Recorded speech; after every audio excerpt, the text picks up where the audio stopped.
रामविलास सुमन इन दिनों उत्तर प्रदेश की सियासत का केंद्र बने हुए हैं। वह एक के बाद एक विवादित बयान दे रहे हैं। जानबूझकर राजपूत और भाजपा समर्थकों को भड़काने वाले बयान दे रहे हैं। पहले तो उन्होंने राणा सांगा को गद्दार करार दिया और अब उन्होंने कहा है कि अगर तुम ये कहोगे कि हर मस्जिद के नीचे मंदिर है तो हमें ये कहना पड़ेगा कि हर मंदिर के नीचे बौद्ध मठ है। रामविलास सुमन ने हिंदू संगठनों और सीएम योगी को चेताया है कि गड़े मुर्दे मत उखाड़ो वरना ये बहुत भारी पड़ेगा। रामविलास सुमन यही नहीं रुके, उन्होंने कहा कि अखिलेश यादव आगरा आ रहे हैं जिसके बाद लड़ाई का मैदान तैयार होगा और दो दो हाथ होंगे। कोई माई का लाल हमें हरा नहीं सकता है। रामविलास सुमन ने आगे कहा कि अगर मुसलमानों में बाबर का डीएनए है तो तुम बताओ तुम्हारे अंदर किसका डीएनए है। रामविलास सुमन के इस नए बयान पर भी बवाल मचना शुरू हो गया है। इधर अखिलेश यादव ने रामविलास सुमन के नए बयान पर और करणी सेना के कार्यकर्ताओं से मिली जान से मारने की धमकी और आगरा जाने के सवाल पर दो टूक जवाब दिया है। अखिलेश यादव ने साफ किया है कि हम किसी के खिलाफ नहीं हैं, लेकिन किसी से डरने वाले भी नहीं हैं। हालांकि अखिलेश यादव ने कहा कि समाजवादी पार्टी के नेता अब इतिहास में झांकना बंद कर दे। अखिलेश यादव ने और क्या क्या कहा है और उन्होंने जो कहा उसके सियासी मायने क्या हैं और कौन सा खेल खेलने में जुटे हुए हैं अखिलेश यादव, आखिर चाहते क्या है अखिलेश यादव और रामविलास सुमन, इन सभी मुद्दों पर विस्तार से बात करेंगे। नमस्कार, मैं हूं मोहित त्रिपाठी और आप देख रहे हैं यूपी सिटी लाइव। रामविलास सुमन ने एक बार फिर आग उगली है। उन्होंने मंदिरों के अस्तित्व पर ही सवाल उठा दिया है। यही नहीं, उन्होंने डीएनए पर भी सवाल उठाया है।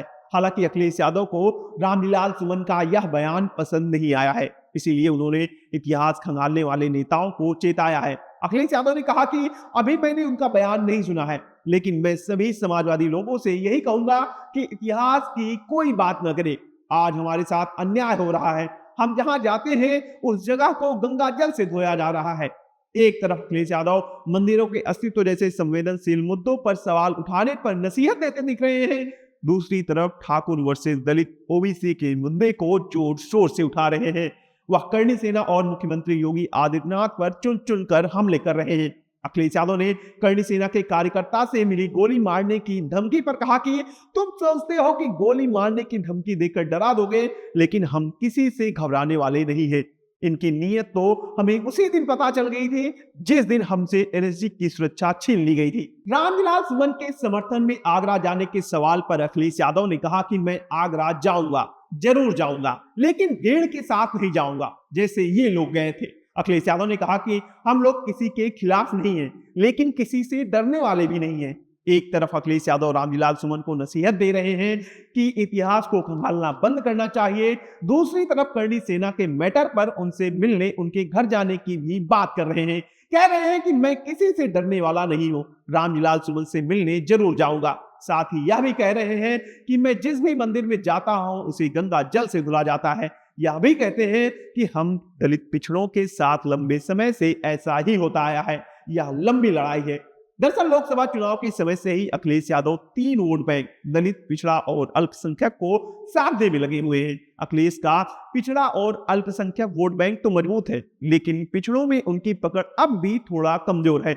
और पिछड़ों की संख्या की बात करें तो यूपी में पिछड़ों की संख्या 20 से 22% तक है। अखिलेश यादव बखूबी जानते हैं अगर 2027 में उत्तर प्रदेश की गद्दी पर बैठना है तो दलितों को हर हाल में साधना होगा। यही कारण है कि अखिलेश यादव अपने तीसरे वोट बैंक को भी मजबूत करने में लगे हुए हैं। यही कारण है कि वह रामविलास सुमन के राणा सांगा वाले आपत्तिजनक बयान पर भी उनके साथ खड़े हैं। यही कारण है कि वह दलितों से जुड़े मुद्दों को उठाने में जोर शोर से लगे हैं और खुद को भी जातीय भेदभाव का शिकार बता रहे हैं। बाबा साहेब अंबेडकर और कांशीराम जैसे दलित महापुरुषों की बात कर रहे हैं। अखिलेश यादव दलित वोट बैंक के लिए इस लेवल पर खेल रहे हैं कि राजपूतों को नाराज करने से भी गुरेज नहीं कर रहे हैं। हालांकि इस बात का ध्यान रख रहे हैं कि सभी सवर्ण जातियां समाजवादी पार्टी के खिलाफ न हो जाएं। यही कारण है कि वह राणा सांगा वाले बयान पर तो रामविलास सुमन के साथ है, लेकिन दूसरी तरफ मंदिर पर दिए गए विवादित बयान पर नसीहत भी दे रहे हैं। तो अखिलेश यादव की सियासत साफ है, उनकी सियासत पीढ़ी यानी पिछड़ा, दलित और अल्पसंख्यक है। और वह इस गठजोड़ को और अधिक मजबूत करना चाहते हैं। अखिलेश यादव चाहते हैं कि जब 2027 का विधानसभा चुनाव नजदीक आए तो पूरा पीडीए परिवार एकजुट रहे, तीनों समाज का एक मुश्त वोट या बड़ा वोट समाजवादी पार्टी की तरफ गिरे, और इसके लिए वह अभी से तैयारी करने में जुट गए हैं। अभी तो यह शुरुआत है। आने वाले दिनों में अखिलेश यादव दलितों के जुड़े मुद्दे पर और अधिक मुखर होते दिखाई देंगे। आपको क्या लगता है? क्या अखिलेश यादव अपने प्लान में सफल होंगे? क्या अखिलेश यादव की पीडीए पॉलिटिक्स 2027 में उन्हें यूपी के सिंहासन पर बैठा पाएगी? कमेंट सेक्शन में जरूर बताएं। अगर वीडियो पसंद आया हो तो वीडियो को लाइक करें, शेयर करें, साथ ही यूपी सिटी लाइव को सब्सक्राइब करना ना भूलें। नमस्कार।